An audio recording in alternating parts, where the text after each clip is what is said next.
اللہ رب العزت نے 5 وقتوں کی قسم کھائی۔ سب سے پہلے اللہ پاک قسم کھاتے ہیں والفجر، فجر کے وقت کی قسم، اس لیے کہ یہ ایسا برکت والا وقت ہوتا ہے، تہجد کا وقت ہے اور اس کے بعد فجر کی نماز کا وقت ہے۔ اللہ قرآن میں فرماتے ہیں اے محمد صلی اللہ علیہ وسلم، آپ صبح سے لے کر رات تک جو وقت مقرر کیے ہیں ان وقتوں میں اللہ کی نماز قائم کیجئے،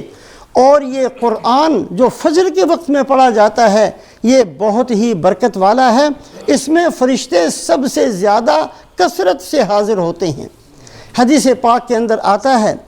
کہ اللہ پاک نے جو فرشتے متعین فرمائے ہیں، دن کے فرشتے الگ ہیں، رات کے فرشتے الگ ہیں۔ رات کے فرشتے صبح کو آسمانوں پر چلے جاتے ہیں اور دن کے فرشتے آ جاتے ہیں۔ آسمانوں سے جو فرشتے آتے ہیں زمین پر اور جو جانے والے فرشتے ہوتے ہیں ان کا اجتماع ہوتا ہے فجر کی نماز کے اندر۔ فجر کی نماز کے اندر دونوں فرشتے، رات والے فرشتے بھی زمین پر ہوتے ہیں اور دن والے فرشتے بھی زمین پر ہوتے ہیں۔ رات والے فرشتے فجر کی نماز میں شریک ہو کر پھر آسمانوں پر جا کر اللہ سے کہتے ہیں اے اللہ تیرے بندوں کو نماز پڑھتے ہوئے چھوڑ کر آئے ہیں، اور جو دن کے فرشتے ہیں وہ جا کر کہتے ہیں کہ اے اللہ جب نیچے گئے تھے تو تیرے بندے تیری عبادت میں لگے ہوئے تھے۔ ان قرآن الفجر کان مشہودا، فجر کی نماز کے وقت میں جو قرآن پڑھا جاتا ہے اس قرآن کو سننے کے لیے بہت بڑی مقدار میں آسمانوں سے فرشتے اترتے ہیں۔ اسی لیے رسول پاک علیہ السلام کی عادت شریفہ لمبی فجر پڑھانے کی تھی۔ فجر کی نماز کے اندر سب سے لمبی رکعت ہوتی ہیں، زیادہ قرآن پڑھا جاتا ہے، قرآن پاک کا لمبا حصہ پڑھا جاتا ہے، اس لیے کہ یہ ایسی نماز ہے جس نماز کے اندر رات کے فرشتے بھی موجود ہیں اور جس نماز کے اندر دن کے فرشتے بھی موجود ہیں، اور وہ نماز کے اندر شریک ہو کر پھر رات کے فرشتے آسمانوں پر جاتے ہیں اور دن کے فرشتے اپنی ذمہ داریوں کو پورا کرتے ہیں۔ ان قرآن الفجر کان مشہودا،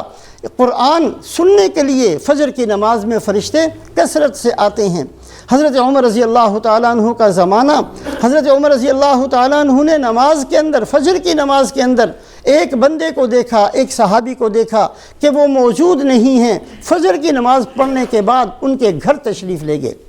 جا کر پوچھا کہ آج فلاں آدمی نماز میں کیوں نہیں تھا؟ ان کی والدہ نے کہا کہ آج ساری رات نفلیں پڑھتے رہے اور ساری رات کثرت سے عبادت کی، جب فجر کا وقت آیا تو آنکھ لگ گئی، سو گئے تھے، اس لیے جماعت کے اندر شریک نہیں ہو سکے۔ حضرت عمر رضی اللہ تعالیٰ عنہ نے فرمایا ان سے کہہ دینا کہ ساری رات سو جایا کرو، فجر کی نماز جماعت کے ساتھ پڑھ لیا کرو،